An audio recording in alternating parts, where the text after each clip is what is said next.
அளவற்ற அருளாளனும் நிகழ்ச்சி அன்புடையனுமாகிய அல்லாவின் திருப்பெயரால் துவங்குகின்றேன்.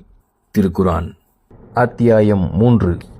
நம்பிக்கை கொண்டோரே, நீங்கள் உங்கள் மார்க்கத்தை சார்ந்தோர்களைத் தவிர வேறு எவரையும் உங்களின் அந்தரங்க கூட்டாளிகளாக ஆக்கிக் கொள்ளாதீர்கள்.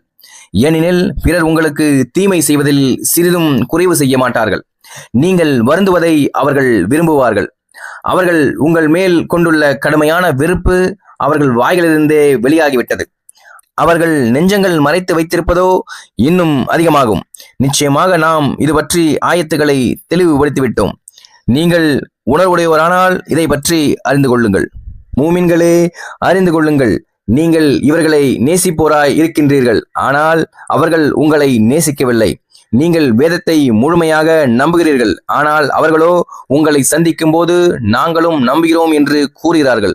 இன்னும் அவர்கள் உங்களை விட்டு விலகி தனியாக இருக்கும் போது அவர்கள் உங்கள் மேலுள்ள ஆத்திரத்தால் தம் விரல் நுனிகளை கடித்துக் கொள்கிறார்கள். நபியே, நீர் கூறும், நீங்கள் உங்கள் ஆத்திரத்தில் இறந்து விடுங்கள். நிச்சயமாக அல்லாஹ் உங்கள் உள்ளங்களில் உள்ளவற்றை அறிந்தவன்.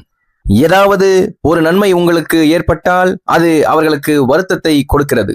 உங்களுக்கு ஏதாவது தீமை ஏற்பட்டால் அதற்காக அவர்கள் மகிழ்ச்சி அடைகிறார்கள். நீங்கள் பொறுமையுடனும் பயபக்தியுடனும் இருந்தால் அவர்களுடைய சூழ்ச்சி உங்களுக்கு எந்த தீமையும் செய்யாது.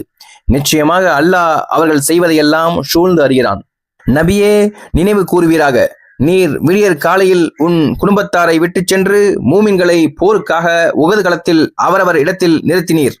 அல்லாஹ் எல்லாவற்றையும் செவிவுற்றவனாகவும் நன்கறிந்தவனாகவும் இருக்கிறான். அந்த போரில் உங்களில் 2 பிரிவினர் தைரியம் இழந்து ஓடிவிடலாமா என்று எண்ணிய போது அல்லாஹ் அவ்விரு பிரிவினருக்கும் உதவி செய்து காப்போனாக இருந்தான்.